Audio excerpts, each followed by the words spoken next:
Dear friends, ಎಲ್ರಿಗೂ ನಮಸ್ಕಾರ. Welcome to ಜ್ಞಾನ ಗಂಗೋತ್ರಿ. ಜ್ಞಾನ ಗಂಗೋತ್ರಿ ಸಂಸ್ಥೆಯಲ್ಲಿ ಮುಂದಿನ PSI ಮತ್ತು KPSC ಗ್ರೂಪ್ ಸಿ ಗೆ ಸಂಬಂಧಪಟ್ಟಂತೆ ತರಗತಿಗಳನ್ನ 11ನೇ ಜೂನ್ 2022ರಿಂದ ಲಾಂಚ್ ಮಾಡ್ತಾ ಇದ್ದೇವೆ. ಈ ತರಗತಿಗಳನ್ನ ನೀವು ಆಫ್ಲೈನ್ ಮುಖೇನ ಅಥವಾ ಆನ್ಲೈನ್ ಮುಖೇನ ಲೈವ್ ಕ್ಲಾಸಸ್ ನ ಕೂಡ ಪಡೆದುಕೊಳ್ಳಬಹುದಾಗಿರುತ್ತೆ. ಸೊ ಸಿನ್ಸ್ ಜ್ಞಾನ ಗಂಗೋತ್ರಿ ಹ್ಯಾಸ್ ಕಂಪ್ಲೀಟೆಡ್ 14 ಇಯರ್ಸ್, ಈ ಒಂದು ಬ್ಯಾಚ್ ಗೆ ದಾಖಲಾಗ್ತಕ್ಕಂತ ಎಲ್ಲ ವಿದ್ಯಾರ್ಥಿಗಳಿಗೆ ರಿಯಾಯಿತಿ ಕೂಡ ಇರುತ್ತೆ. ಹೆಚ್ಚಿನ ಮಾಹಿತಿಗಾಗಿ ಇಲ್ಲಿ ಕಾಣ್ತಾ ಇರ್ತಕ್ಕಂಥ ಸಂಖ್ಯೆಗೆ ಕರೆ ಮಾಡಿ ತಿಳ್ಕೊಳ್ಬಹುದಾಗಿರುತ್ತೆ. With this, let's get into Inquest Current Affairs for the date of 7 June 2022. So ನಾನೇನ್ ಡಿಸ್ಕಸ್ ಮಾಡ್ತಾ ಇದ್ದೀನಿ, ಈ ಎಲ್ಲಾ ಪ್ರಚಲಿತ ಘಟನೆಗಳ PDF ಅನ್ನ ನೀವು ಜ್ಞಾನ ಗಂಗೋತ್ರಿ ಟೆಲಿಗ್ರಾಮ್ ಚಾನಲ್ ಅಲ್ಲಿ ಪಡೆದುಕೊಳ್ಬಹುದಾಗಿರುತ್ತೆ. ಸೊ ಈ ಎಲ್ಲಾ ಪ್ರಚಲಿತ ಘಟನೆಗಳನ್ನ ಇಲ್ಲಿ ಕಾಣ್ತಾ ಇರ್ತಕ್ಕಂಥ ಎಲ್ಲ ದಿನಪತ್ರಿಕೆಗಳಿಂದ ಸೋರ್ಸ್ ಮಾಡಿರ್ತೇವೆ. At the end of the presentation, we will have given Inquest challenge quiz. ಇದರಲ್ಲಿ first 10 students who give the correct answers will be acknowledged in the next presentation. And articles ಮಧ್ಯದಲ್ಲೂ ಕೂಡ ಒಂದು ಪ್ರಶ್ನೆಯನ್ನ ಕೇಳಿರ್ತೀವಿ, ಅದಕ್ಕೂ ಉತ್ತರವನ್ನ ನೀವು ಕಮೆಂಟ್ ಸೆಕ್ಷನ್ ಅಲ್ಲಿ ತಿಳಿಸಬಹುದಾಗಿರುತ್ತೆ. ಈ ಎಲ್ಲಾ ಚಟುವಟಿಕೆಗಳು ನಿಮ್ಮ ಎಲ್ಲಾ ಸ್ಪರ್ಧಾತ್ಮಕ ಪರೀಕ್ಷೆಗಳಿಗೆ ಉಪಯುಕ್ತವಾಗಿರ್ತವೆ. So before getting into today's articles, these are the key answers of Inquest challenge number 178, and we appreciate Anman, Sunil, Devraj, Lata, Praveen, Naveen, Anjali, Kalubania, Ellu Pujari, Sushmita, Veerashaiva for giving correct answers. Thank you very much for your participation. With this, let's get into the first article. World's first fishing cat census ಅಥವಾ ವಿಶ್ವದ ಮೊದಲ fishing cat ಗಳ ಗಣತಿ. So fishing cat ಅಂದ್ರೆ ಏನು? ಈ fishing cat ಅಂತಕ್ಕಂಥದ್ದು ನಮ್ಮ ಮನೆಯಲ್ಲಿ ಸಾಕ್ತಕ್ಕಂಥ ಬೆಕ್ಕಿಗೆ ಕಂಪೇರ್ ಮಾಡಿದಾಗ 2 ಟೈಮ್ಸ್ ಅಥವಾ 2 ಟೈಮ್ಸ್ ಅದು ಲಾರ್ಜ್ ಆಗಿರ್ತಕ್ಕಂಥ ಒಂದು ಬೆಕ್ಕಾಗಿರುತ್ತೆ. 2 ಪಟ್ಟು ಅದು ಗಾತ್ರದಲ್ಲಿ ಹೆಚ್ಚಾಗಿರುತ್ತೆ. ಸೊ ಇದಕ್ಕೆ ಸಂಬಂಧಪಟ್ಟಂತೆ ಗಣತಿಯನ್ನ ಭಾರತದಲ್ಲಿ ಮೊಟ್ಟ ಮೊದಲ ಬಾರಿಗೆ ಮಾಡಿರ್ತಾರೆ. ಸೊ ಅದ್ರ ಬಗ್ಗೆ ಕಂಪ್ಲೀಟ್ ಮಾಹಿತಿಯನ್ನ ತಿಳ್ಕೊಳ್ತಾ ಬರೋಣ. ಅದಕ್ಕಿಂತ ಮುಂಚೆ, what is the scientific name of fishing cat ಅಂತ ಪ್ರಶ್ನೆ ಕೇಳಿದ್ರೆ ಪಿಯೋನಿಲುರಸ್ ವಿವರಿನಸ್ ಅಂತ ಕರಿತೇವೆ. ಸೊ ಇದರ ಗಣತಿಯನ್ನ ಚಿಲಿಕಾ ಲೇಕ್ ಅಥವಾ ಚಿಲಿಕಾ ಸರೋವರದಲ್ಲಿ ಮಾಡಿರ್ತಾರೆ. ಸೊ ಚಿಲಿಕಾ ಸರೋವರ Asia's largest brackish water lagoon ಆಗಿರುತ್ತೆ, ಅಥವಾ ಏಷ್ಯಾದಲ್ಲಿಯೇ ಅತಿ ದೊಡ್ಡ ಉಪ್ಪು ನೀರಿನಿಂದ ಆವೃತವಾಗಿರ್ತಕ್ಕಂಥ ಒಂದು ಸರೋವರವಾಗಿರುತ್ತೆ. ಸೊ ಈ ಒಂದು ಸೆನ್ಸಸ್ ನ ಪ್ರಕಾರ ಈ ಪ್ರದೇಶದಲ್ಲಿ 176 ಫಿಶಿಂಗ್ ಕ್ಯಾಟ್ ಗಳನ್ನ ಸೈಟ್ ಮಾಡಿರ್ತಾರೆ. ಹಾಗಿದ್ರೆ ಈ ಒಂದು ಸೆನ್ಸಸ್ ನ ಮಾಡಿರ್ತಕ್ಕಂಥ ಅಥಾರಿಟಿ ಯಾರು ಅಂತ ಕೇಳಿದ್ರೆ ಚಿಲಿಕಾ ಡೆವಲಪ್ಮೆಂಟ್ ಅಥಾರಿಟಿ ಅಥವಾ ಚಿಲಿಕಾ ಅಭಿವೃದ್ಧಿ ಪ್ರಾಧಿಕಾರ ಅಂತ ಕರಿತೀವಿ. ಸೊ ಯಾರ ಕೊಲಾಬರೇಷನ್ ಒಂದಿಗೆ ಅಂತ ಕೇಳಿದ್ರೆ ಫಿಶಿಂಗ್ ಕ್ಯಾಟ್ ಪ್ರಾಜೆಕ್ಟ್ ನ ಕೊಲಾಬರೇಷನ್ ನ ಜೊತೆಗೆ ಈ ಒಂದು ಸೆನ್ಸಸ್ ಅನ್ನ ಮಾಡಿರ್ತಾರೆ. ಹಾಗಿದ್ರೆ ಈಗ ಮಾಡಿರ್ತಕ್ಕಂಥ ಗಣತಿ ಏನಿದೆ, ಇದನ್ನ ಪ್ರೊಟೆಕ್ಟೆಡ್ ಝೋನ್ ಅಲ್ಲಿ ಮಾಡಿದಾರ ಅಥವಾ ಔಟ್ಸೈಡ್ ಪ್ರೊಟೆಕ್ಟೆಡ್ ಝೋನ್ ಅಲ್ಲಿ ಮಾಡಿದಾರ ಅಂತ ಪ್ರಶ್ನೆ ಕೇಳಿದ್ರೆ, so it is been conducted outside the protected area network, ಅಂದ್ರೆ ಈ ಸಂರಕ್ಷಿತ ಪ್ರದೇಶದ ಹೊರಗೆ ನಡೆಸಲಾಗಿರ್ತಕ್ಕಂಥ ವರ್ಲ್ಡ್ಸ್ ಫಸ್ಟ್ ಪಾಪ್ಯುಲೇಷನ್ ಎಸ್ಟಿಮೇಷನ್ ಅಥವಾ ವಿಶ್ವದ ಮೊದಲ ಸಂಖ್ಯೆಯ ಅಂದಾಜು ಇದಾಗಿರುತ್ತೆ.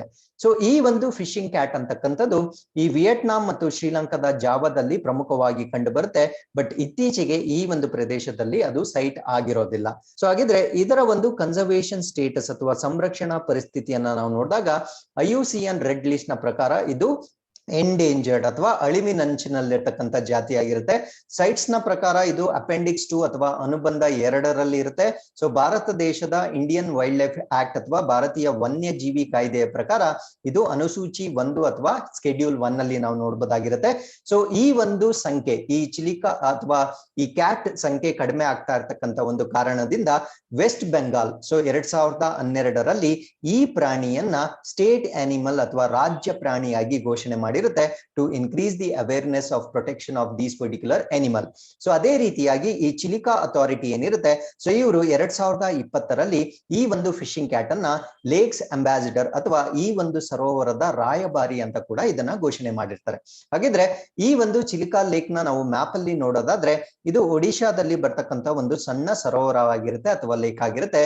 ಇದು ಮಹಾನದಿ ರಿವರ್ ನ ಮೌತ್ ನ ಪ್ರದೇಶದಲ್ಲಿ ಕಂಡು ಬರ್ತಕ್ಕಂಥ ಒಂದು ರಿವರ್ ಆಗಿರುತ್ತೆ, ಲೇಕ್ ಆಗಿರುತ್ತೆ. ಸೊ ಈ lake finally bay of ಬೆಂಗಾಲ್ಗೆ empty ಆಗುತ್ತೆ. ಈ ಚಿಲಿಕಾ ಸರೋವರದ ಸುತ್ತಮುತ್ತಲಿರ್ತಕ್ಕಂಥ ಪ್ರಮುಖ ಪ್ರದೇಶಗಳನ್ನ ನೋಡೋದಾದ್ರೆ ನಾವು ಭುವನೇಶ್ವರ್ನ ನಾವು ನೋಡ್ಬೋದಾಗಿರುತ್ತೆ. ಅದಾದ್ಮೇಲೆ ಪೂರಿ ಮತ್ತೆ ಕೊನಾರ್ಕ್ ಪ್ರಮುಖವಾಗಿರ್ತಕ್ಕಂಥ ಸ್ಥಳಗಳಾಗಿರ್ತವೆ. ಹಾಗಿದ್ರೆ ಪ್ರಪಂಚದಾದ್ಯಂತ ಈ ಒಂದು ಫಿಶಿಂಗ್ ಕ್ಯಾಟ್ ಅಂತಕ್ಕಂಥದ್ದು ಪ್ರಮುಖವಾಗಿ ಎಲ್ಲಿ ಕಂಡು ಬರುತ್ತೆ ಅಂದ್ರೆ ಇದು ವೆಟ್ಲ್ಯಾಂಡ್ಸ್ ಮತ್ತೆ ಫ್ಲಡೆಡ್ ಫಾರೆಸ್ಟ್, ಜೌಗು ಭೂಮಿ ಅಂತ ನಾವೇನ್ ಕರಿತೀವಿ. ಸೊ ಈ ಒಂದು ಪ್ರದೇಶಗಳಲ್ಲಿ ನಾವು ಫಿಶಿಂಗ್ ಕ್ಯಾಟ್ ಅನ್ನ ಹೆಚ್ಚಾಗಿ ನಾವು ನೋಡಬಹುದಾಗಿರುತ್ತೆ. ಸೊ ಪ್ರಮುಖವಾಗಿ ಸೌತ್ ಮತ್ತೆ south East Asian river basins ಅಲ್ಲಿ ಇದನ್ನ ನೋಡಬಹುದಾಗಿರುತ್ತೆ.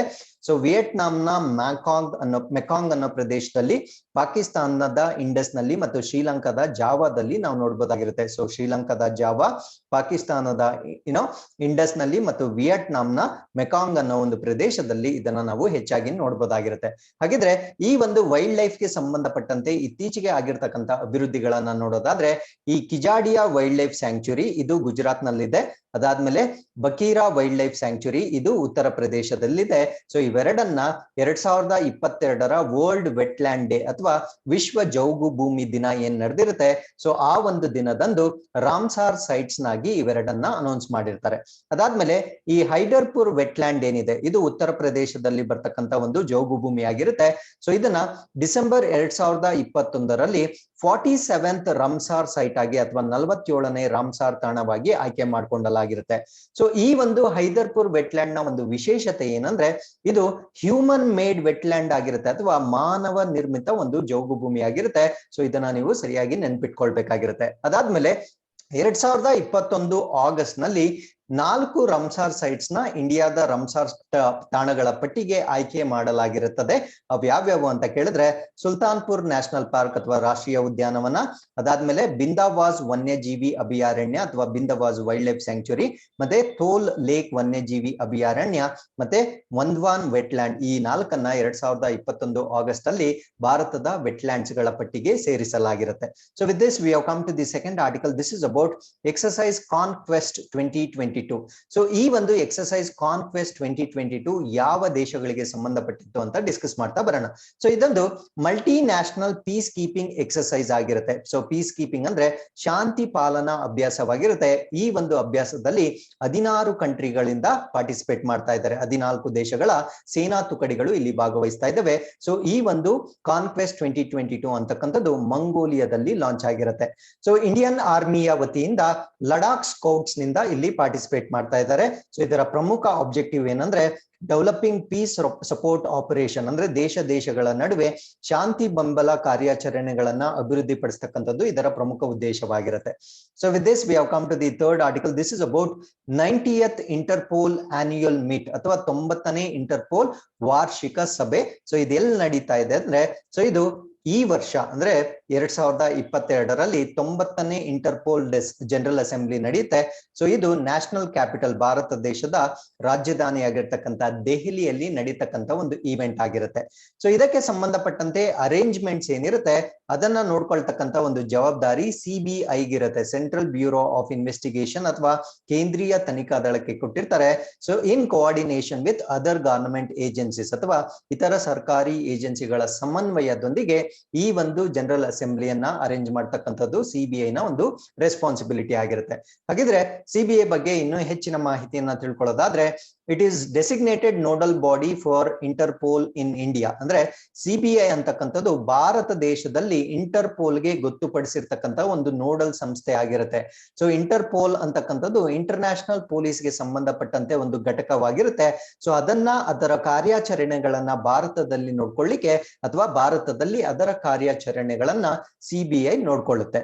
ಸೊ ಅದಾದ್ಮೇಲೆ ಈ ಒಂದು CBI ಅಂತಕ್ಕಂಥದ್ದು ಇದೇನಕ್ಕೆ ಸಹಾಯ ಮಾಡುತ್ತಂದ್ರೆ, ಟ್ರಾನ್ಸ್ ನ್ಯಾಷನಲ್ ಕ್ರೈಮ್ಸ್ ಅಥವಾ ಈ ಅಂತಾರಾಷ್ಟ್ರೀಯ ಮಟ್ಟದಲ್ಲಿ ಅಪರಾಧಿಗಳೇನಿರ್ತಾರೆ ಅವರ ಬಗ್ಗೆ ಮಾಹಿತಿಗಳನ್ನ ಶೇರ್ ಮಾಡ್ಕೊಳ್ಳಿಕ್ಕೆ ಇಂಟರ್ಪೋಲ್ಗೆ ಸಪೋರ್ಟ್ ಮಾಡುತ್ತೆ. ಅದಾದ್ಮೇಲೆ persons wanted by enforcement agencies across the world, ಈ ಜಾರಿ ನಿರ್ದೇಶನಾಲಯ ಏನಿರುತ್ತೆ ಸೊ ಅದಕ್ಕೆ ಸಂಬಂಧಪಟ್ಟ ವ್ಯಕ್ತಿಗಳನ್ನ ಪತ್ತೆ ಹಚ್ಚಲಿಕ್ಕೆ CBI ಇಂಟರ್ಪೋಲ್ಗೆ ಸಹಾಯ ಮಾಡುತ್ತೆ. ಸೊ ಈ ಒಂದು ಇಂಟರ್ಪೋಲ್ ನಲ್ಲಿ 195 ಮೆಂಬರ್ ನೇಷನ್ಸ್, 195 ಮೆಂಬರ್ ಕಂಟ್ರೀಸ್ ನಾವು ನೋಡ್ಬೋದಾಗಿರುತ್ತೆ. ಸೊ ಇದು ಈ ಒಂದು ಮೀಟಿಂಗ್ ಅಂತಕ್ಕಂಥದ್ದು 2022ರಲ್ಲಿ ಅಕ್ಟೋಬರ್ ನಲ್ಲಿ ದೆಹಲಿಯ ಪ್ರಗತಿ ಮೈದಾನದಲ್ಲಿ ಈ ಒಂದು ಮೀಟಿಂಗ್ ನಡೆಯುತ್ತೆ. ಹಾಗಿದ್ರೆ ಇದೇ ಆರ್ಟಿಕಲ್ ಜೊತೆಗೆ ನಾವು ಇಂಟರ್ಪೋಲ್ ಬಗ್ಗೆ ಕೂಡ ಡಿಸ್ಕಸ್ ಮಾಡ್ತಾ ಬರೋಣ. ಸೊ ಇಂಟರ್ಪೋಲ್ ನ ಫುಲ್ ಫಾರ್ಮ್ ಏನಂದ್ರೆ, ಇದನ್ನ ನಾವು ಇಂಟರ್ನ್ಯಾಷನಲ್ ಕ್ರಿಮಿನಲ್ ಪೊಲೀಸ್ ಆರ್ಗನೈಸೇಷನ್ ಅಂತ ಕರಿತೇವೆ. ಇನ್ ಶಾರ್ಟ್ ಇದನ್ನ ನಾವು ಇಂಟರ್ಪೋಲ್ ಅಂತ ಕೂಡ ಕರಿತೇವೆ. So it is an international organisation that facilitates world wide police cooperation and crime control. So ಇದು ಒಂದು ಅಂತಾರಾಷ್ಟ್ರೀಯ ಸಂಸ್ಥೆ ಆಗಿರುತ್ತೆ. ಇದು ವಿಶ್ವದಾದ್ಯಂತ ಪೊಲೀಸ್ ಸಹಕಾರ ಮತ್ತು ಅಪರಾಧ ನಿಯಂತ್ರಣ ಮಾಡ್ತಕ್ಕಂಥ ಒಂದು ಯೂನಿಟ್ ಆಗಿರುತ್ತೆ. ಸೊ ಇದರ ಕೇಂದ್ರ ಕಚೇರಿ ಅಥವಾ ಹೆಡ್ ಕ್ವಾರ್ಟರ್ಸ್ ಬಂದು ಫ್ರಾನ್ಸ್ ನಲ್ಲಿರ್ತಕ್ಕಂಥ ಲಿಯೋನ್ ನಲ್ಲಿ ನಾವು ನೋಡಬಹುದಾಗಿರುತ್ತೆ. It is the world's largest international police organisation. ಅಂದ್ರೆ ಇದು ಪ್ರಪಂಚದಲ್ಲಿಯೇ ಅಥವಾ ವಿಶ್ವದಲ್ಲಿಯೇ ಅತಿ ದೊಡ್ಡ ಅಂತಾರಾಷ್ಟ್ರೀಯ ಪೊಲೀಸ್ ಸಂಸ್ಥೆಯಾಗಿ ಕಾರ್ಯವನ್ನ ನಿರ್ವಹಿಸ್ತಾ ಇದೆ. ಸೊ ಇದ್ರ ಜೊತೆಗೆ 7 ರೀಜನಲ್ ಬ್ಯೂರೋಸ್ ಕೂಡ ಇರುತ್ತೆ. ಅಂದ್ರೆ 7 ಪ್ರಾದೇಶಿಕ ಬ್ಯೂರೋಗಳನ್ನ ಒಳಗೊಂಡಿರುತ್ತೆ. ಮತ್ತೆ 195 ಸದಸ್ಯ ರಾಷ್ಟ್ರಗಳೇನಿರುತ್ತವೆ, ಸೊ ಅಲ್ಲಿ ನ್ಯಾಷನಲ್ ಸೆಂಟ್ರಲ್ ಬ್ಯೂರೋ ಅಥವಾ ರಾಷ್ಟ್ರೀಯ ಕೇಂದ್ರ ಬ್ಯೂರೋಗಳನ್ನ ಕೂಡ ಇದು ಹೊಂದಿರುತ್ತೆ. Like in India we have CBI. ಇದೇ ರೀತಿ 194 ಬೇರೆ ಬೇರೆ ದೇಶಗಳಲ್ಲೂ ಕೂಡ ಸೆಂಟ್ರಲ್ ಬ್ಯೂರೋ ಅದಕ್ಕೆ ಸಪೋರ್ಟ್ ಮಾಡ್ತಾ ಇರುತ್ತೆ. ಸೊ ಅದಾದ್ಮೇಲೆ ಇದು ಸ್ಥಾಪನೆ ಆಗಿರ್ತಕ್ಕಂಥದ್ದು ಸೆಪ್ಟೆಂಬರ್ 1923ರಲ್ಲಿ ಸ್ಥಾಪನೆ ಆಗಿರುತ್ತೆ. ಸೊ ಇದು ಸ್ಥಾಪನೆ ಆದಾಗ ಇದರ ಹೆಸರು ಬೇರೆ ಇತ್ತು. ಅವಾಗ ಇದನ್ನ ನಾವು ಇಂಟರ್ನ್ಯಾಷನಲ್ ಕ್ರಿಮಿನಲ್ ಪೊಲೀಸ್ ಕಮಿಷನ್ ಅಥವಾ ಅಂತಾರಾಷ್ಟ್ರೀಯ ಕ್ರಿಮಿನಲ್ ಪೊಲೀಸ್ ಕಮಿಷನ್ ಅಂತ ಇದನ್ನ ಕರೀತಾ ಇದ್ರು. ಅದಾದ್ಮೇಲೆ 1956ರಲ್ಲಿ ಇದರ ಹೆಸರನ್ನ ಇಂಟರ್ಪೋಲ್ ಆಗಿ ಕನ್ವರ್ಟ್ ಮಾಡ್ತಾರೆ. ಸೊ ಇಂಟರ್ಪೋಲ್ ನ ಪ್ರಮುಖವಾದ ಆಬ್ಜೆಕ್ಟಿವ್ಸ್ ಅಥವಾ ಕೆಲಸಗಳೇನಂದ್ರೆ ಇನ್ವೆಸ್ಟಿಗೇಷನ್ ಸಪೋರ್ಟ್. ಅಂದ್ರೆ ಈ ಒಂದು ಇನ್ವೆಸ್ಟಿಗೇಷನ್ ಅಥವಾ ಈ ಭಯೋತ್ಪಾದನೆ ಅಥವಾ ಯಾವ್ದಾದ್ರು ಟ್ರಾನ್ಸ್ ನ್ಯಾಷನಲ್ ಕ್ರೈಮ್ಸ್ ಇರ್ಬೋದು, ಟೆರರಿಸಂ ಇರ್ಬೋದು, ಸೈಬರ್ ಕ್ರೈಮ್ ಇರ್ಬೋದು. ಸೊ ಇದಕ್ಕೆ ಸಂಬಂಧಪಟ್ಟಂತೆ ಯಾವುದೇ ತನಿಖೆಗೆ ಬೆಂಬಲ ನೀಡ್ತಕ್ಕಂಥ ಮತ್ತೆ ತರಬೇತಿಯನ್ನ ಒದಗಿಸ್ತಕ್ಕಂಥ, ಫಾರ್ ಎಕ್ಸಾಂಪಲ್ ಇವಾಗ CBI ಇದೆ. ಸೊ ಇದಕ್ಕೆ ಬೇಕಾದ್ರೆ ತರಬೇತಿಯನ್ನ ಕೊಡ್ತಕ್ಕಂಥ ಒಂದು ಸಂಸ್ಥೆ ಕೂಡ ಅಥವಾ ಒಂದು ಘಟಕ ಕೂಡ ಇದಾಗಿರುತ್ತೆ. ಸೊ ಇದು ಬೇಸಿಕಲಿ ಇಂಟರ್ನ್ಯಾಷನಲ್ ಮಟ್ಟದಲ್ಲಿ ಅಥವಾ ಅಂತಾರಾಷ್ಟ್ರೀಯ ಮಟ್ಟದಲ್ಲಿ ನಡೆದಿರ್ತಕ್ಕಂಥ ಅಪರಾಧಗಳು ಅಥವಾ ನಮ್ಮ ದೇಶದಲ್ಲಿ ಏನಾದ್ರೂ ಅಪರಾಧ ಮಾಡಿ ಬೇರೆ ದೇಶಗಳಲ್ಲಿ ಉಳಿದುಕೊಂಡಿದ್ರೆ ಸೊ ಅವ್ರನ್ನ ಟ್ರ್ಯಾಪ್ ಮಾಡ್ತಕ್ಕಂಥ ಸೊ ಇದೆಲ್ಲದಕ್ಕೂ ಸಹಕಾರ ನೀಡ್ತಕ್ಕಂಥ ಒಂದು ಏಜೆನ್ಸಿ ಆಗಿರುತ್ತೆ. ಸೊ ಇದರಲ್ಲಿ crimes against humanity, child pornography, drug trafficking and protection, political corruption, intellectual property infringement ಮತ್ತೆ ವೈಟ್ ಕಾಲರ್ ಕ್ರೈಮ್ಸ್. ಅಂದ್ರೆ ಯಾವ ರೀತಿಯ ಅಪರಾಧಗಳನ್ನ ಇದು ಪ್ರಮುಖವಾಗಿ ಕೇಂದ್ರೀಕರಿಸುತ್ತದೆ ಅಂದ್ರೆ ಈ ಮಾನವೀಯತೆಯ ವಿರುದ್ಧ ಮಾಡಿರ್ತಕ್ಕಂಥ ಅಪರಾಧಗಳು, ಮಕ್ಕಳ ಮೇಲೆ ಮಾಡಿರ್ತಕ್ಕಂಥ ದೌರ್ಜನ್ಯಗಳು, ಮಾದಕ ವಸ್ತುಗಳ ಕಳ್ಳ ಸಾಗಣೆ ಆಗಿರ್ಬೋದು ಅಥವಾ ಅದರ ಉತ್ಪಾದನೆ ಆಗಿರ್ಬೋದು, ರಾಜಕೀಯ ಭ್ರಷ್ಟಾಚಾರ, ಬೌದ್ಧಿಕ ಆಸ್ತಿ ಉಲ್ಲಂಘನೆ ಮತ್ತು ವೈಟ್ ಕಾಲರ್ ಅಪರಾಧಗಳು ಅಥವಾ ಕ್ರೈಮ್ಸ್ ಅಂತ ನಾವೇನ್ ಕರಿತೀವಿ. ಸೊ ಇದಕ್ಕೆ ಒಂದು ಸಪೋರ್ಟ್ ಮಾಡ್ತಕ್ಕಂಥ ಏಜೆನ್ಸಿ ಆಗಿರುತ್ತೆ. ಸೊ ಇದನ್ನ ಗವರ್ನ್ ಮಾಡ್ಲಿಕ್ಕೆ ಒಂದು ಜನರಲ್ ಅಸೆಂಬ್ಲಿ ಇರುತ್ತೆ ಅಥವಾ ಒಂದು ಕಾರ್ಯಕಾರಿ ಸಮಿತಿ ಇರುತ್ತೆ. ಸೊ ಈ ಒಂದು ಕಾರ್ಯಕಾರಿ ಸಮಿತಿ ಇದಕ್ಕೆ ಬೇಕಾಗಿರ್ತಕ್ಕಂಥ ಎಕ್ಸಿಕ್ಯೂಟಿವ್ ಕಮಿಟಿ ಮತ್ತು ಪ್ರೆಸಿಡೆಂಟ್ ಅನ್ನ ಆಯ್ಕೆ ಮಾಡುತ್ತೆ. ಸೊ ಪ್ರಸ್ತುತವಾಗಿ ಇದರ ಪ್ರೆಸಿಡೆಂಟ್ ಅಥವಾ ಅಧ್ಯಕ್ಷರು ಅಹಮದ್ ನಾಜರ್ ಅಲ್ ರೈಸಿ ಅಂತಕ್ಕಂಥವ್ರು ಇದರ ಒಂದು ಪ್ರೆಸಿಡೆಂಟ್ ಆಗಿರ್ತಾರೆ. ಸೊ ಅದಾದ್ಮೇಲೆ ಇದರ ಒಂದು ಜನರಲ್ ಸೆಕ್ರೆಟರಿ ಜನರಲ್ ಆಗಿ ಪ್ರಸ್ತುತವಾಗಿ ಜರ್ಗನ್ ಸ್ಟಾಕ್ ಅಂತಕ್ಕಂಥವ್ರು ಇದರಲ್ಲಿ ಕಾರ್ಯನಿರ್ವಹಿಸ್ತಾ ಇದ್ದಾರೆ. ಸೊ ಇದರ ಅಧಿಕೃತ ಭಾಷೆಗಳು ಅಥವಾ 4 ಒಂದು ಕಮ್ಯುನಿಕೇಶನ್ ಲ್ಯಾಂಗ್ವೇಜಸ್ ಯಾವ್ದು ಅಂದ್ರೆ ಅರೇಬಿಕ್, ಇಂಗ್ಲಿಷ್, ಫ್ರೆಂಚ್ ಮತ್ತೆ ಸ್ಪ್ಯಾನಿಷ್ ನಲ್ಲಿ ಇದರ ಒಂದು ಕಮ್ಯುನಿಕೇಶನ್ ನಡೆಯುತ್ತೆ. ಹಾಗಿದ್ರೆ ಈ ಒಂದು ಇಂಟರ್ಪೋಲ್ಗೆ ಸಂಬಂಧಪಟ್ಟಂತೆ ಕೆಲವೊಂದು ನೋಟಿಸಸ್ ನ ಕೊಡ್ತಾರೆ. ಆ ನೋಟಿಸಸ್ ನ ಡಿಫ್ರೆಂಟ್ ಕಲರ್ ಕೋಡ್ಸ್ ಅಲ್ಲಿ ಮಾಡಿರ್ತಾರೆ. ಸೊ ಅದ್ರ ಬಗ್ಗೆ ಕೂಡ ನಾವು ಡಿಸ್ಕಸ್ ಮಾಡ್ತಾ ಬರೋಣ. So to communicate with other countries, they communicate information about crimes, criminal ಮತ್ತೆ threats by police. ಸೊ ಇದ್ರ ಬಗ್ಗೆ ಕಮ್ಯುನಿಕೇಟ್ ಮಾಡ್ಲಿಕ್ಕೆ ಇಂಟರ್ಪೋಲ್ ವತಿಯಿಂದ ಕೆಲವೊಂದು ನೋಟಿಸ್ ಗಳನ್ನ ಜಾರಿ ಮಾಡಲಾಗುತ್ತೆ. So there are 8 types of notices. So ಈ ಒಂದು ನೋಟಿಸ್ ಗಳಲ್ಲಿ 8 ವಿಧಗಳನ್ನ ನಾವು ನೋಡಬಹುದಾಗಿರುತ್ತೆ. 7 of which are coloured codes. So ಇದರಲ್ಲಿ 7 ನೋಟಿಸಸ್ ಏನಿರುತ್ತೆ ಅವು ಬಣ್ಣಗಳಿಂದ ಕೂಡಿರ್ತಕ್ಕಂಥ ನೋಟಿಸಸ್ ಆಗಿರುತ್ತೆ. ಅದನ್ನ ನಾನು ನೆಕ್ಸ್ಟ್ ಸ್ಲೈಡ್ ಅಲ್ಲಿ ಎಕ್ಸ್ಪ್ಲೇನ್ ಮಾಡ್ತೀನಿ. ಸೊ ಇದರಲ್ಲಿ ಮೋಸ್ಟ್ ಇಂಪಾರ್ಟೆಂಟ್ ನೋಟಿಸ್ ನ ನಾವು ರೆಡ್ ನೋಟಿಸ್ ಅಂತ ಕರಿತೀವಿ. ಸೊ ರೆಡ್ ನೋಟಿಸ್ ನ ಅರ್ಥವೇನಂದ್ರೆ ಇಂಟರ್ನ್ಯಾಷನಲ್ ಅರೆಸ್ಟ್ ವಾರೆಂಟ್. ಅಂದ್ರೆ ಈ ಅಂತಾರಾಷ್ಟ್ರೀಯ ಬಂಧನಕ್ಕೆ ಸಂಬಂಧಪಟ್ಟಂತೆ ವಾರೆಂಟ್ ಅನ್ನ ನಾವು ಕೆಂಪು ನೋಟಿಸ್ ಅಥವಾ ರೆಡ್ ನೋಟಿಸ್ ಅಂತ ಕರಿತೇವೆ. So red notice, as I told you, arrest of the wanted persons world wide. ಅಂದ್ರೆ ಈ ಜಾಗತಿಕ ಮಟ್ಟದಲ್ಲಿ ಆ ವ್ಯಕ್ತಿಯನ್ನ ಅರೆಸ್ಟ್ ಮಾಡ್ತಕ್ಕಂಥದ್ದು. ಇನ್ನೊಂದನ್ನ ಬ್ಲೂ ನೋಟಿಸ್ ಅಂತ ಕರಿತೇವೆ. ಸೊ ಇದು ಅಡಿಷನಲ್ ಇನ್ಫಾರ್ಮೇಶನ್ ನ ಕಲೆಕ್ಟ್ ಮಾಡ್ಕೊಳ್ಳಿಕ್ಕೆ. ಸೊ ಯಾವ್ದಾದ್ರು ಪರ್ಸನ್ ಡಿಸಪಿಯರ್ ಆಗಿದ್ರೆ ಅಥವಾ ಡಿಸ್ಗೈಸ್ ಆಗಿದ್ರೆ ಅವರ ಬಗ್ಗೆ ಮಾಹಿತಿಯನ್ನ ಕಲೆಕ್ಟ್ ಮಾಡ್ಕೊಳ್ಳಿಕ್ಕೆ ಸೊ ಇಂಟರ್ಪೋಲ್ ಕಳಿಸ್ತಕ್ಕಂಥ ನೋಟಿಸ್ ಆಗಿರುತ್ತೆ. ಸೊ ಗ್ರೀನ್ ನೋಟಿಸ್ ಬಂದು to provide warning and intelligence about the persons. ಅಂದ್ರೆ ಒಂದು ವಾರ್ನಿಂಗ್ ಕೊಡ್ಲಿಕ್ಕೆ ಮಾಡಿರ್ತಕ್ಕಂಥ ಒಂದು ನೋಟಿಸ್ ಆಗಿರುತ್ತೆ. ಅದಾದ್ಮೇಲೆ ಬ್ಲೂ ನೋಟಿಸ್, ಇದನ್ನ ನಾವು Interpol UN secretary council special notice ಅಂತ ಕರಿತೇವೆ. So it is issued for group or individuals who are the targets of UN security council. ಅಂದ್ರೆ UN ಸೆಕ್ಯೂರಿಟಿ ಕೌನ್ಸಿಲ್ ನ ಟಾರ್ಗೆಟ್ ಯಾರು ಇರ್ತಾರೆ ಆ ಒಂದು ಗ್ರೂಪ್ಗೆ ಅಥವಾ ವೈಯಕ್ತಿಕವಾಗಿ ಕೊಡ್ತಕ್ಕಂಥ ಒಂದು ನೋಟಿಸ್ ಆಗಿರುತ್ತೆ. So yellow notice to help locate missing persons, ಯಾರಾದ್ರೂ ಮಿಸ್ ಆಗಿದ್ರೆ ಅಥವಾ ಕಾಣೆ ಆಗಿದ್ರೆ ಸೊ ಅವ್ರನ್ನ ಲೊಕೇಟ್ ಮಾಡ್ಲಿಕ್ಕೆ ಕೊಡ್ತಕ್ಕಂತ ನೋಟಿಸ್ ಆಗಿರುತ್ತೆ. ಸೊ ಇನ್ನೊಂದು ಬ್ಲಾಕ್ ನೋಟಿಸ್ ಅಂತ ಕರಿತೀವಿ, to seek information on unidentified bodies, ಅಂದ್ರೆ ಯಾವ್ದಾದ್ರು ಗುರುತಿಸಲಾಗದ ದೇಹಗಳನ್ನ ಗುರುತಿಸ್ಲಿಕ್ಕೆ ಜಾರಿ ಮಾಡ್ತಕ್ಕಂತ ಒಂದು ನೋಟಿಸ್ ಆಗಿರುತ್ತೆ. ಸೊ ಇನ್ನೊಂದನ್ನ ಆರೆಂಜ್ ನೋಟಿಸ್ ಅಂತ ಕರಿತೀವಿ, to warn of an event, a person, an object or a process representing a serious or imminent threat to the public safety, ಅಂದ್ರೆ ಸಾರ್ವಜನಿಕ ರಕ್ಷಣೆಗೆ ಥ್ರೆಟ್ ಉಂಟಾದಾಗ ಜಾರಿ ಮಾಡ್ತಕ್ಕಂತ ಒಂದು ನೋಟಿಸ್ ಆಗಿರುತ್ತೆ. ಸೊ ಇನ್ನೊಂದು ಪರ್ಪಲ್ ನೋಟಿಸ್, ಇದನ್ನ ನಾವು to seek or provide information on modus operandi, ಅಂದ್ರೆ ಈ ಒಂದು ಕ್ರಿಮಿನಲ್ ಏಜೆನ್ಸೀಸ್ ಏನಿರ್ತಾರೆ, ಅಂದ್ರೆ ಅಪರಾಧದ ಒಂದು ಗುಂಪುಗಳೇನಿರ್ತಾರೆ, ಸೊ ಅವರ ಕಾರ್ಯವಿಧಾನವನ್ನ ತಿಳಿದುಕೊಳ್ಳಿಕ್ಕೆ ಜಾರಿ ಮಾಡ್ತಕ್ಕಂತ ಒಂದು ನೋಟಿಸ್ ಆಗಿರುತ್ತೆ. ಸೊ ಇದ್ರ ಬಗ್ಗೆ ನಾವು ಪೊಲೀಸಿಂಗ್ ಬಗ್ಗೆ ಯೂಶಲಿ PSI ಯಲ್ಲೂ ಕೂಡ ಎಸ್ಎ ರೈಟಿಂಗ್ ಕೇಳ್ತಾ ಇರ್ತಾರೆ. ಸೊ ಅದರಲ್ಲಿ ನಾವು ಇಂಟರ್ಪೋಲ್ ನ ಕೂಡ ಒನ್ ಆಫ್ ದಿ ಕಾಂಪೋನೆಂಟ್ಸ್ ಆಗಿ ಇನ್ಕ್ಲೂಡ್ ಮಾಡಬಹುದಾಗಿರುತ್ತೆ. So with this we have come to the 4th article. This is about ministry of tribal, ಬುಡಕಟ್ಟು ವ್ಯವಹಾರಗಳ ಸಚಿವಾಲಯಕ್ಕೆ ಸಂಬಂಧಪಟ್ಟಂತೆ ಬುಡಕಟ್ಟುಗಳ ಈ ಬುಡಕಟ್ಟು ಜನಾಂಗಕ್ಕೆ ಸಂಬಂಧಪಟ್ಟಂತೆ ಒಂದು ಇನ್ಸ್ಟಿಟ್ಯೂಟ್ ಅಥವಾ ರಿಸರ್ಚ್ ಇನ್ಸ್ಟಿಟ್ಯೂಷನ್ ಅಥವಾ ಸಂಶೋಧನಾ ಸಂಸ್ಥೆಯನ್ನು ಭಾರತ ದೇಶದಲ್ಲಿ ಸ್ಥಾಪನೆ ಮಾಡ್ತಾ ಇದ್ದಾರೆ. ಸೊ ಅದನ್ನ ನಾವು ನ್ಯಾಷನಲ್ ಟ್ರೈಬಲ್ ರಿಸರ್ಚ್ ಇನ್ಸ್ಟಿಟ್ಯೂಷನ್ ಅಥವಾ ರಾಷ್ಟ್ರೀಯ ಬುಡಕಟ್ಟು ಸಂಶೋಧನಾ ಸಂಸ್ಥೆ ಅಂತ ಕರಿತೇವೆ. ಸೊ ಈ ಒಂದು ಸಂಸ್ಥೆಯನ್ನ ನವದೆಹಲಿಯಲ್ಲಿ ಲಾಂಚ್ ಮಾಡ್ತಾ ಇದ್ದಾರೆ, ಅಥವಾ ಈ ನಮ್ಮ ಒಂದು ನ್ಯಾಷನಲ್ ಕ್ಯಾಪಿಟಲ್ ಆಗಿರ್ತಕ್ಕಂಥ ದೆಹಲಿಯಲ್ಲಿ ಈ ಒಂದು ಸಂಸ್ಥೆಯನ್ನ ಉದ್ಘಾಟನೆ ಮಾಡಿರ್ತಾರೆ. ಸೊ ಇದರ ಒಂದು ಪರ್ಪಸ್ ಏನು ಅಂದ್ರೆ, it is the premier national level institution, ಅಂದ್ರೆ ರಾಷ್ಟ್ರೀಯ ಮಟ್ಟದಲ್ಲಿರ್ತಕ್ಕಂಥ ಟ್ರೈಬ್ಸ್ ಗೆ ಸಂಬಂಧಪಟ್ಟಂತೆ ಒಂದು ಪ್ರಮುಖ ಸಂಸ್ಥೆ ಆಗಿರುತ್ತೆ. So it is a nerve centre for tribal concerns, issues, matters in academics, executive and legislative fields, ಅಂದ್ರೆ ಈ ಬುಡಕಟ್ಟು ಜನಾಂಗಗಳಿಗೆ ಸಂಬಂಧಪಟ್ಟಂತೆ ಅವರ ಶಿಕ್ಷಣ, ಕಾರ್ಯನಿರ್ವಹಣೆ, ಶಾಸಕಾಂಗ ಮತ್ತೆ ಅವರ ಸಮಸ್ಯೆಗಳು ಮತ್ತು ಅವರ ವಿಷಯಗಳಿಗೆ ಸಂಬಂಧಪಟ್ಟಂತೆ ಕೇಂದ್ರೀಕರಿಸತಕ್ಕಂತ ಒಂದು ಸಂಸ್ಥೆ ಇದಾಗಿರಲಿದೆ. ಸೊ ಅದಾದ್ಮೇಲೆ ಇದನ್ನ ಮಾನಿಟರ್ ಮಾಡ್ತಾರೆ, it will monitor project. So ಈ ಒಂದು ಸಂಸ್ಥೆ ವತಿಯಿಂದ ಈ ಟ್ರೈಬಲ್ ರಿಸರ್ಚ್ ಇನ್ಸ್ಟಿಟ್ಯೂಷನ್ ಮತ್ತೆ ಸೆಂಟರ್ ಆಫ್ ಎಕ್ಸಲೆನ್ಸ್ ನ ಮಾನಿಟರ್ ಅಥವಾ ಅದನ್ನ ಮೇಲ್ವಿಚಾರಣೆ ಮಾಡ್ತಕ್ಕಂತ ಒಂದು ಏಜೆನ್ಸಿ ಇದಾಗಿರಲಿದೆ. ಅದಾದ್ಮೇಲೆ it is also going to give policy inputs to the ministry of tribal affairs as well as state welfare departments, ಅಂದ್ರೆ ಈ ಬುಡಕಟ್ಟು ಜನಾಂಗಕ್ಕೆ ಸಂಬಂಧಪಟ್ಟಂತೆ ಭಾರತ ದೇಶದ ಸಚಿವಾಲಯ ಏನಿದೆ ಅದಕ್ಕೆ ಮತ್ತು ರಾಜ್ಯ ಮಟ್ಟದಲ್ಲಿರ್ತಕ್ಕಂಥ ಇಲಾಖೆಗಳೇನಿದಾವೆ ಸೊ ಅವುಗಳು ತಮ್ಮ ಒಂದು ಪಾಲಿಸಿಗಳನ್ನ ಮಾಡ್ಲಿಕ್ಕೆ ಒಂದು ಇನ್ಪುಟ್ ನ ಕೊಡ್ತಕ್ಕಂತ ಒಂದು ರಿಸರ್ಚ್ ಇನ್ಸ್ಟಿಟ್ಯೂಟ್ ಇದಾಗಿರಲಿದೆ. ಅದಾದ್ಮೇಲೆ it also helps in setting and running tribal museum and showcasing rich tribal cultural heritage of India under one umbrella, ಅಂದ್ರೆ ಒಂದೇ ಸೂರಿನ ಅಡಿಯಲ್ಲಿ ಭಾರತ ದೇಶದಲ್ಲಿರ್ತಕ್ಕಂಥ ಎಲ್ಲಾ ಬುಡಕಟ್ಟು ಜನಾಂಗಕ್ಕೆ ಸಂಬಂಧಪಟ್ಟಂತೆ ವಸ್ತು ಸಂಗ್ರಹಾಲಯವನ್ನ ನಿರ್ಮಾಣ ಮಾಡ್ತಕ್ಕಂಥದ್ದು ಮತ್ತು ಇವರ ಸಂಸ್ಕೃತಿಯನ್ನ ಪ್ರಚಾರ ಮಾಡ್ತಕ್ಕಂಥ ಕೆಲಸ ಈ ಒಂದು ರಿಸರ್ಚ್ ಇನ್ಸ್ಟಿಟ್ಯೂಟ್ ನ ವತಿಯಿಂದ ಮಾಡಲಾಗುತ್ತೆ.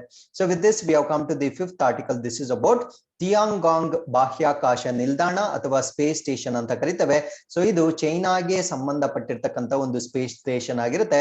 ಸೊ ಈ ಒಂದು ಸ್ಪೇಸ್ ಸ್ಟೇಷನ್ ಇದು ಬಾಹ್ಯಾಕಾಶದಲ್ಲಿರ್ತಕ್ಕಂಥ ಒಂದು ಸ್ಟೇಷನ್ ಆಗಿರುತ್ತೆ. ಇಲ್ಲಿ ಹಲವಾರು ರಿಸರ್ಚ್ ಆಕ್ಟಿವಿಟೀಸ್ ನ ಕಂಡಕ್ಟ್ ಮಾಡಲಾಗುತ್ತೆ.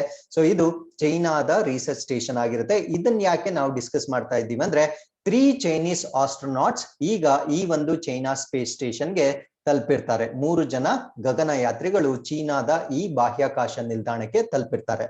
ಸೊ ಅವರು ಯಾವುದರ ಮುಖಾಂತರ ತಲುಪಿರ್ತಾರೆ ಅಂದ್ರೆ Long March 2F rocket from Jiuquan launch centre north western China's Gobi desert. So ವಾಯುವ್ಯ ಚೀನಾದಲ್ಲಿರ್ತಕ್ಕಂಥ ಗೋಬಿ ಮರುಭೂಮಿಯ ಜಿಯಾಕ್ವಾನ್ ಉಡಾವಣಾ ಕೇಂದ್ರದಿಂದ ಲಾಂಗ್ ಮಾರ್ಚ್ 2F ರಾಕೆಟ್ ನ ಮುಖಾಂತರ ಈ ಬಾಹ್ಯಾಕಾಶ ಕೇಂದ್ರವನ್ನ ತಲುಪಿರ್ತಾರೆ. ಸೊ ಇವರಿಗೆ ಕೊಟ್ಟಿರ್ತಕ್ಕಂಥ ಟಾಸ್ಕ್ ಏನು ಅಂದ್ರೆ ಕೆಲವೊಂದು ಟಾಸ್ಕ್ ಅನ್ನ ಕೊಟ್ಟಿರ್ತಾರೆ. ಒಂದನೇದು ಕಂಪ್ಲೀಟಿಂಗ್ ಇನ್ ಆರ್ಬಿಟ್ ಅಸೆಂಬ್ಲಿ, ಅಂದ್ರೆ ಆ ಒಂದು ಕಕ್ಷೆಯ ಜೋಡಣೆಯನ್ನ ಕಂಪ್ಲೀಟ್ ಮಾಡ್ತಕ್ಕಂಥದ್ದು. ಕನ್ಸ್ಟ್ರಕ್ಷನ್ ಆಫ್ ಸ್ಪೇಸ್ ಸ್ಟೇಷನ್, ಆ ಒಂದು ಪ್ರದೇಶದಲ್ಲಿ ಬಾಹ್ಯಾಕಾಶ ನಿಲ್ದಾಣವನ್ನ ಪೂರ್ಣಗೊಳಿಸ್ತಕ್ಕಂಥದ್ದು. ಕಮಿಷನಿಂಗ್ ಆಫ್ ಎಕ್ವಿಪ್ಮೆಂಟ್ಸ್, ಅಲ್ಲಿರ್ತಕ್ಕಂಥ ಉಪಕರಣಗಳನ್ನ ನಿಯೋಜನೆ ಮಾಡ್ತಕ್ಕಂಥದ್ದು. ಕಂಡಕ್ಟಿಂಗ್ ಸೈಂಟಿಫಿಕ್ ಎಕ್ಸ್ಪೆರಿಮೆಂಟ್ಸ್ ಅಥವಾ ವೈಜ್ಞಾನಿಕ ಪ್ರಯೋಗಗಳನ್ನ ಕಂಡಕ್ಟ್ ಮಾಡ್ತಕ್ಕಂಥದ್ದು ಇದರ ಪ್ರಮುಖ ಉದ್ದೇಶವಾಗಿರುತ್ತೆ. ಸೊ ಇವರು 7 hours ಆಫ್ ಜರ್ನಿಯ ಮುಖಾಂತರ ಈ ಒಂದು ಸ್ಪೇಸ್ ಸ್ಟೇಷನ್ ಅನ್ನ ತಲುಪಿರ್ತಾರೆ. ಸೊ ತಿಯಾಂಗಾಂಗ್ ಅದರ ಅರ್ಥ ಏನು ಅಂದ್ರೆ ಹೆವೆನ್ಲಿ ಪ್ಯಾಲೇಸ್ ಅಥವಾ ಸ್ವರ್ಗದ ಅರಮನೆ ಅಂತ ಕರಿತೀವಿ. So this could be operational by the end of the year. So ಈ ವರ್ಷದ ಅಂತ್ಯದ ವೇಳೆಗೆ ಇದು ಕಾರ್ಯರೂಪಕ್ಕೆ ಬರ್ಲಿಕ್ಕೆ ಎಲ್ಲ ಸಾಧ್ಯತೆಗಳು ಇರುತ್ತೆ. So with this we have come to the 6th article. This is about norovirus ಬಗ್ಗೆ ಡಿಸ್ಕಸ್ ಮಾಡ್ತಾ ಇದೀವಿ. ಸೊ ಮತ್ತೊಮ್ಮೆ ನೋರೋ ವೈರಸ್ಗೆ ಸಂಬಂಧಪಟ್ಟಂತೆ ಕೇರಳದಲ್ಲಿ ಪ್ರಾಥಮಿಕ ಶಾಲಾ ವಿದ್ಯಾರ್ಥಿಗಳು ಈ ಒಂದು ಕಾಯಿಲೆಗೆ ತುತ್ತಾಗ್ತಾ ಇರತಕ್ಕಂಥದ್ದು ರಿಪೋರ್ಟ್ ಆಗಿರುತ್ತೆ. ಸೊ ಕೇರಳದ ಯಾವ ಪ್ರದೇಶದಲ್ಲಿ ಅಂದ್ರೆ ತಿರುವನಂತಪುರಂ ಅಲ್ಲಿ ಇದು ಮತ್ತೆ ರಿಪೋರ್ಟ್ ಆಗಿರುತ್ತೆ. ಸೊ ಇದು ಪ್ರಮುಖವಾಗಿ ಫುಡ್, ವಾಟರ್ ಮತ್ತೆ ಸರ್ಫೇಸಸ್, ಆಹಾರ ಮತ್ತು ಮೇಲ್ಮೈ ಯಾವುದು ಕಲುಷಿತವಾಗಿರುತ್ತೆ ಸೊ ಇದರ ಮುಖಾಂತರ ಇದು ಒಬ್ಬರಿಂದ ಒಬ್ಬರಿಗೆ ಹರಡುತ್ತೆ. ಸೊ ಇದನ್ನ ನಾವು ಡಯೂರಿಯಾ ಇಂಡ್ಯೂಸಿಂಗ್ ರೋಟೋ ವೈರಸ್ ಅಂತ ಕರಿತೀವಿ. ಅಂದ್ರೆ ಅತಿಸಾರವನ್ನ ಉಂಟು ಮಾಡ್ತಕ್ಕಂಥ ಒಂದು ರೋಟೋ ವೈರಸ್ ನಂತೆ ಇದು ಬಿಹೇವ್ ಮಾಡುತ್ತೆ. ಸೊ ಈ ಒಂದು ನೋರೋ ವೈರಸ್ ಏನಿದೆ ಇದು ಪ್ರಮುಖವಾಗಿ ಎಲ್ಲಿ ಸ್ಪ್ರೆಡ್ ಆಗುತ್ತೆ ಅಂದ್ರೆ ಕ್ರೂಸ್ ಶಿಪ್ಸ್ ಅಂದ್ರೆ ಹಡಗುಗಳಲ್ಲಿ, ಮತ್ತೆ ನರ್ಸಿಂಗ್ ಹೋಮ್ಸ್ ಗಳಲ್ಲಿ, ಮತ್ತೆ ಡಾರ್ಮೆಂಟ್ರಿ ಅಂದ್ರೆ ಈ ಹಾಸ್ಟೆಲ್ಸ್ ಮತ್ತೆ ಕ್ರೌಡೆಡ್ ಪ್ಲೇಸ್ ಏನಿರುತ್ತೆ ಸೊ ಅಲ್ಲಿ ಪ್ರಮುಖವಾಗಿ ಸ್ಪ್ರೆಡ್ ಆಗ್ತಕ್ಕಂಥ ಚಾನ್ಸ್ ಇರುತ್ತೆ. ಸೊ ಇದು ಯಾಕೆ ತುಂಬಾ ಚಾಲೆಂಜಿಂಗ್ ಆಗಿದೆ ಅಂದ್ರೆ ಇದೊಂದು ಟೆಂಪರೇಚರ್ ರೆಸಿಸ್ಟೆಂಟ್ ವೈರಸ್ ಆಗಿರುತ್ತೆ. ಅಂದ್ರೆ ಉಷ್ಣತೆಗೆ ಪ್ರತಿರೋಧವನ್ನ ಒಡ್ಡತಕ್ಕಂತ ಒಂದು ವೈರಸ್ ಆಗಿರುತ್ತೆ. ಸೊ 60 ಡಿಗ್ರಿ ಸೆಲ್ಸಿಯಸ್ ನವರೆಗೂ ಅದು ಕಿಲ್ ಮಾಡ್ಲಿಕ್ಕೆ ಅಥವಾ ತಾಪಮಾನದಲ್ಲೂ ಬದುಕಬಲ್ಲ ಒಂದು ವೈರಸ್ ಆಗಿರುತ್ತೆ. ಅಂದ್ರೆ ಇಲ್ಲಿ ಆಹಾರವನ್ನ ಬೇಯಿಸದೆ ತಿಂದ್ರೆ ಕೆಲವೊಂದು ವೈರಸ್ಗಳು ಆಹಾರವನ್ನ ಬೇಯಿಸಿದಾಗ ಅದು ಸುತ್ತೋಗುತ್ತೆ.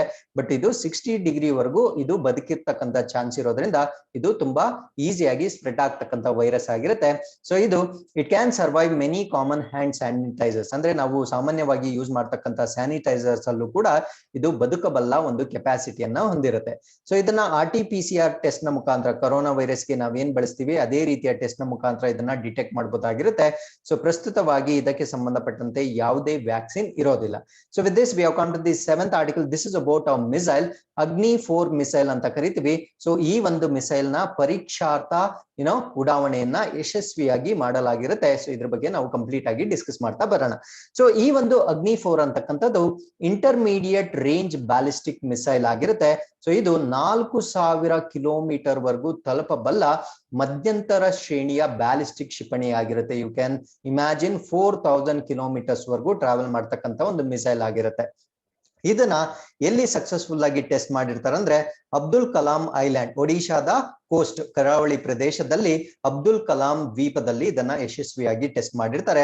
ಸೊ ಇದರಿಂದ ಕ್ರೆಡಿಬಲ್ ಮಿನಿಮಮ್ ರಿಟರ್ನೆನ್ಸ್ ಕೇಪಬಿಲಿಟಿ ಏನಿರುತ್ತೆ ಅಂದ್ರೆ ಭಾರತ ದೇಶದ ಕನಿಷ್ಠ ನಿರೋಧಕ ಸಾಮರ್ಥ್ಯ ಅಂದ್ರೆ ನಮ್ಮಲ್ಲಿ ಈ ರೀತಿಯ ಮಿಸೈಲ್ ಇದೆ ಅಂತ ನಾವು ಪ್ರಪಂಚಕ್ಕೆ ತೋರಿಸ್ಕೊಡ್ತೇವೆ. ಅದರಿಂದ ನಾವು ಯುದ್ಧ ಕ್ಷೇತ್ರದಲ್ಲಿ ಪ್ರಬಲರಾಗಿದ್ದೇವೆ ಅನ್ನೋ ಒಂದು ತೋರಿಸ್ತಕ್ಕಂಥ ಆಬ್ಜೆಕ್ಟಿವ್ ನ ನಾವು ಇವತ್ತು ಫಿಲ್ ಮಾಡಿರ್ತೀವಿ. ಸೊ ಅದಾದ್ಮೇಲೆ ಈ ಲಾಸ್ಟ್ ಇಯರ್ ಈ ಅಗ್ನಿಗೆ ಸಂಬಂಧಪಟ್ಟಂತೆ ಕಳೆದ ವರ್ಷ, ಇವಾಗ ನಾವು ಡಿಸ್ಕಸ್ ಮಾಡ್ತಾ ಇರ್ತಕ್ಕಂಥದ್ದು ಅಗ್ನಿ-4 ಆಗಿರುತ್ತೆ.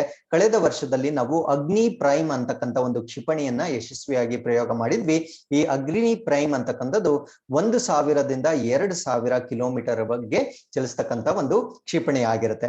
ಸೊ ಈ ಅಗ್ನಿ ಮಿಸೈಲ್ಸ್ ಬಗ್ಗೆ ನಾವು ಹೆಚ್ಚಿನ ಮಾಹಿತಿಯನ್ನ ತಿಳ್ಕೊಳ್ಳೋದಾದ್ರೆ Agni missile is a family of medium to intercontinental range of ballistic missiles. ಅಂದ್ರೆ ಈ ಮಧ್ಯಮದಿಂದ ಖಂಡಾಂತರ ಬ್ಯಾಲಿಸ್ಟಿಕ್ ಕ್ಷಿಪಣಿಗಳ ಕುಟುಂಬದಲ್ಲಿ ಈ ಒಂದು ಅಗ್ನಿ-4 ಅನ್ನ ನಾವು ನೋಡಿರ್ತೀವಿ. ಖಂಡಾಂತರ ಅಂದ್ರೆ ಒಂದು ಕಾಂಟಿನೆಂಟ್ ಇಂದ ಇನ್ನೊಂದು ಕಾಂಟಿನೆಂಟ್ ಗೆ ತಲುಪಬಲ್ಲ ಒಂದು ಮಿಸೈಲ್ ಆಗಿರುತ್ತೆ. ಸೊ ಇದಕ್ಕೆ ಯಾಕೆ ಅಗ್ನಿ ಅಂತ ನೇಮ್ ಮಾಡಿದ್ದಾರೆ ಅಂದ್ರೆ 5 ಎಲಿಮೆಂಟ್ಸ್ ಆಫ್ ನೇಚರ್ ಅಂದ್ರೆ ಪ್ರಕೃತಿಯಲ್ಲಿರ್ತಕ್ಕಂಥ 5 ಅಂಶಗಳೇನಿದಾವೆ, ಅಗ್ನಿ, ವಾಯು, ಜಲ ಅಂತ ನಾವೇನ್ ಕರಿತೀವಿ, ಇದರಲ್ಲಿ 5 ಎಲಿಮೆಂಟ್ಸ್ ನಲ್ಲಿ ಒಂದು ಎಲಿಮೆಂಟ್ ನ ಇದಕ್ಕೆ ಹೆಸರಾಗಿ ಆಯ್ಕೆ ಮಾಡ್ಕೊಂಡಿರ್ತಾರೆ. So Agni missiles are long range nuclear weapons capable surface to surface ballistic missile. ಇದು ಬಹಳ ಇಂಪಾರ್ಟೆಂಟ್ ಆಗಿರುತ್ತೆ, ಬಹಳ ಎಕ್ಸಾಮ್ಸ್ ಅಲ್ಲಿ ಕೇಳ್ತಾ ಇರ್ತಾರೆ. ಸೊ ಇವು ದೂರ ವ್ಯಾಪ್ತಿಯನ್ನ ತಲುಪ್ತವೆ. 4000 ಅಂದ್ರೆ you can imagine definitely it is a long range. ಪರಮಾಣು ಶಸ್ತ್ರಾಸ್ತ್ರಗಳನ್ನು ಹೊಂದಬಹುದಾಗಿರುತ್ತೆ ಮತ್ತು ಮೇಲ್ಮೈಯಿಂದ ಮೇಲ್ಮೈಗೆ ಹಾರಬಲ್ಲ ಕ್ಷಿಪಣಿಗಳಾಗಿರುತ್ತೆ. So this is very important point. So ಹಾಗಿದ್ರೆ ಅಗ್ನಿ ಫ್ಯಾಮಿಲಿಯಲ್ಲಿ ನಾವು ಇದುವರೆಗೂ ಎಷ್ಟು ಮಿಸೈಲ್ಸ್ ನ ನೋಡಿರ್ಬೋದು ಅಂದ್ರೆ ಇಲ್ಲಿ ಅಗ್ನಿ-1, ಅಗ್ನಿ-P, ಅಗ್ನಿ-2, 3, 4, 5, 6 ವರೆಗೂ ನಾವು ನೋಡಿರ್ತೇವೆ. ಸೊ ಅಗ್ನಿ-1, P2 ಇವೇನಿದ್ದಾವೆ ಸೊ ಇವು ಮೀಡಿಯಂ ರೇಂಜ್ ಬ್ಯಾಲಿಸ್ಟಿಕ್ ಮಿಸೈಲ್ಸ್ ಆಗಿರುತ್ತವೆ, ಮಧ್ಯಂತರ ಶ್ರೇಣಿಯ ಬ್ಯಾಲಿಸ್ಟಿಕ್ ಮಿಸೈಲ್ಸ್ ಆಗಿರುತ್ತವೆ. ಅಗ್ನಿ-3 ಮತ್ತೆ 4 ಇವು ಇದನ್ನ ನಾವು ಇಂಟರ್ಮೀಡಿಯೇಟ್ ರೇಂಜ್ ಬ್ಯಾಲಿಸ್ಟಿಕ್ ಮಿಸೈಲ್ಸ್ ಅಂತ ಕರಿತೇವೆ. ಅಗ್ನಿ-5 ಮತ್ತೆ ಸಿಕ್ಸ್ ಬಂದು ಇಂಟರ್ ಕಾಂಟಿನೆಂಟಲ್ ಅಂದ್ರೆ ಒಂದು ಖಂಡದಿಂದ ಇನ್ನೊಂದು ಖಂಡಕ್ಕೆ ಹಾರಬಲ್ಲ ಕೆಪಾಸಿಟಿ ಇರ್ತಕ್ಕಂಥ ಮಿಸೈಲ್ ಆಗಿರುತ್ತೆ. ಇಲ್ಲಿ ನೋಡ್ಬೋದು ಅಗ್ನಿ 6 ಒಂದು ನೋಡೋದಾದ್ರೆ 11,000 ಇಂದ 12,000 ಕಿಲೋಮೀಟರ್ ವರೆಗೂ ಹೋಗ್ಬೋದಾಗಿರುತ್ತೆ. ಇದು ಸ್ಟಿಲ್ ಅಂಡರ್ ಡೆವಲಪ್ಮೆಂಟ್ ಆಗಿರುತ್ತೆ.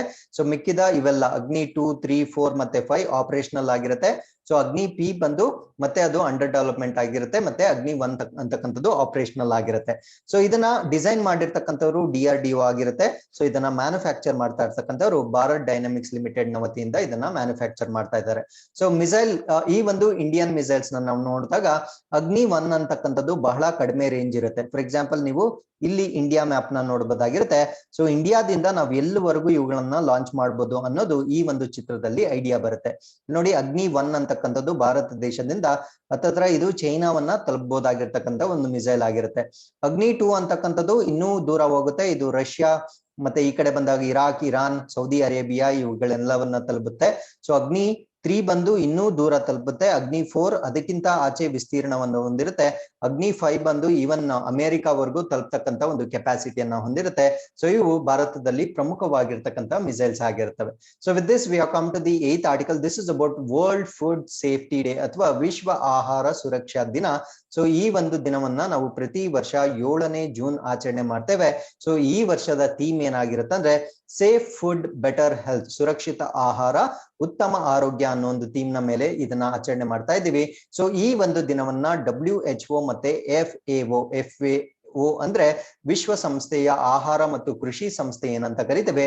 ಸೊ ಇವರಿಬ್ಬರು 2019ರಲ್ಲಿ ಈ ಒಂದು ದಿನದ ಆಚರಣೆಯನ್ನ ಸ್ಟಾರ್ಟ್ ಮಾಡಿರ್ತಾರೆ. ಹಾಗಿದ್ರೆ ಈ ಆರ್ಟಿಕಲ್ಗೆ ಸಂಬಂಧಪಟ್ಟಂತೆ ನಾವು ಕೇಳ್ತಾ ಇರ್ತಕ್ಕಂಥ ಪ್ರಶ್ನೆ, ರೈಟ್ ಅಬೌಟ್ FAO, ಈ ಒಂದು ವಿಶ್ವಸಂಸ್ಥೆಯ ಆಹಾರ ಮತ್ತು ಕೃಷಿ ಸಂಸ್ಥೆ, ಫುಡ್ ಅಂಡ್ ಅಗ್ರಿಕಲ್ಚರಲ್ ಆರ್ಗನೈಸೇಷನ್ ಬಗ್ಗೆ ಕನಿಷ್ಠ ಮಾಹಿತಿಯನ್ನ ನೀವು ಕಮೆಂಟ್ ಸೆಕ್ಷನ್ ಅಲ್ಲಿ ಬರೀಬಹುದಾಗಿರುತ್ತೆ. So with this we have come to the 9th article. This is about ISRO chairman inaugurate spacecraft manufacturing facility in Karnataka. So ISRO ಅಧ್ಯಕ್ಷರು ಕರ್ನಾಟಕದಲ್ಲಿ ಬಾಹ್ಯಾಕಾಶ ನೌಕಾ ತಯಾರಿಕೆ ಘಟಕವನ್ನ ಉದ್ಘಾಟನೆ ಮಾಡಿರ್ತಾರೆ. ಸೊ ಈ ಒಂದು ಬಾಹ್ಯಾಕಾಶ ಒಂದು ಮ್ಯಾನುಫ್ಯಾಕ್ಚರಿಂಗ್ ಫೆಸಿಲಿಟಿನ ನಾವು ಅನಂತ್ ಅಂತ ಕರಿತೇವೆ. ಸೊ ಇದರ ಚೇರ್ಮನ್ ಬಂದು ಡಾಕ್ಟರ್ ಸುಬ್ಬರಾವ್ ಪೂಲೂರಿ ಅವರು ಚೇರ್ಮನ್ ಆಗಿರ್ತಾರೆ ಅಥವಾ ಇದರ ಅಧ್ಯಕ್ಷರಾಗಿರ್ತಾರೆ. ಇದು ಸ್ಥಾಪನೆ ಆಗಿರ್ತಕ್ಕಂಥದ್ದು 15ನೇ ಆಗಸ್ಟ್ 1969ರಲ್ಲಿ ಸ್ಥಾಪನೆ ಆಗಿರುತ್ತೆ. ಇದರ ಕೇಂದ್ರ ಕಚೇರಿ ಬೆಂಗಳೂರಲ್ಲಿ ನಾವು ನೋಡಬಹುದಾಗಿರುತ್ತೆ. ಸೊ ಈ ಒಂದು ಅನಂತ್ಗೆ ಸಂಬಂಧಪಟ್ಟಂತೆ ಈ ಸ್ಪೇಸ್ ಕ್ರಾಫ್ಟ್ ಮ್ಯಾನುಫ್ಯಾಕ್ಚರಿಂಗ್ ಯೂನಿಟ್ ಅನ್ನ ಕರ್ನಾಟಕದಲ್ಲಿ ಅಥವಾ ಬೆಂಗಳೂರಿನಲ್ಲಿ ಡಾಕ್ಟರ್ ಎಸ್ ಸೋಮನಾಥ್ ಇವರು ಪ್ರಸ್ತುತ ಇಸ್ರೋನ ಅಧ್ಯಕ್ಷರಾಗಿರ್ತಾರೆ. ಇವರು ಇನಾಗ್ರೇಟ್ ಮಾಡಿರ್ತಾರೆ. ಎಲ್ಲಿ ಮಾಡಿರ್ತಾರೆ ಅಂದ್ರೆ KIADB ಅಂದ್ರೆ Karnataka industrial area development board ಏನಿರುತ್ತೆ. ಸೊ ಈ ಒಂದು ಪ್ರದೇಶದಲ್ಲಿ ಉದ್ಘಾಟನೆ ಮಾಡಿರ್ತಾರೆ. ಸೊ ಇದರ ಒಂದು ವಿಶೇಷತೆ ಏನಂದ್ರೆ it can conduct assembly integration and testing of 4 large space craft simultaneously, ಅಂದ್ರೆ ಏಕಕಾಲದಲ್ಲಿ 4 ದೊಡ್ಡ ಬಾಹ್ಯಾಕಾಶ ನೌಕೆಗಳನ್ನ ಜೋಡಿಸ್ತಕ್ಕಂತ ಒಂದು ಕೆಪಾಸಿಟಿ ಹೊಂದಿರತಕ್ಕಂತ ಒಂದು ಪ್ಲಾಂಟ್ ಆಗಿರುತ್ತೆ. ಸೊ ಈ ಒಂದು ಅನಂತ್ ಇದುವರೆಗೂ ಯಾವ ರೀತಿ ನಮ್ಗೆ ಕೊಡುಗೆಯನ್ನ ಕೊಟ್ಟಿದೆ ಅಂದ್ರೆ 89 ಸ್ಯಾಟಲೈಟ್ಗಳು ಅಥವಾ ಉಪಗ್ರಹಗಳು ಮತ್ತು 69 ಲಾಂಚ್ ವೆಹಿಕಲ್ಸ್ ಅಥವಾ ಉಡಾವಣಾ ವಾಹನಗಳನ್ನ ತಯಾರಿ ಮಾಡ್ಲಿಕ್ಕೆ ಇಸ್ರೋಗೆ ಸಹಾಯ ಮಾಡಿರ್ತಕ್ಕಂಥ ಒಂದು ಸಂಸ್ಥೆ ಆಗಿರುತ್ತೆ. ಸೊ ಇಲ್ಲಿಗೆ ಇವತ್ತಿನ ಎಲ್ಲಾ ಪ್ರಚಲಿತ ಘಟನೆಗಳು ಕಂಪ್ಲೀಟ್ ಆಗಿರುತ್ತೆ. With this we have come to inquest challenge number 179. You can just pause the video, go through the questions and give us the answers. Once again, I'll meet you tomorrow with tomorrow's current affairs. Till then, keep reading, be safe. Thank you very much for watching.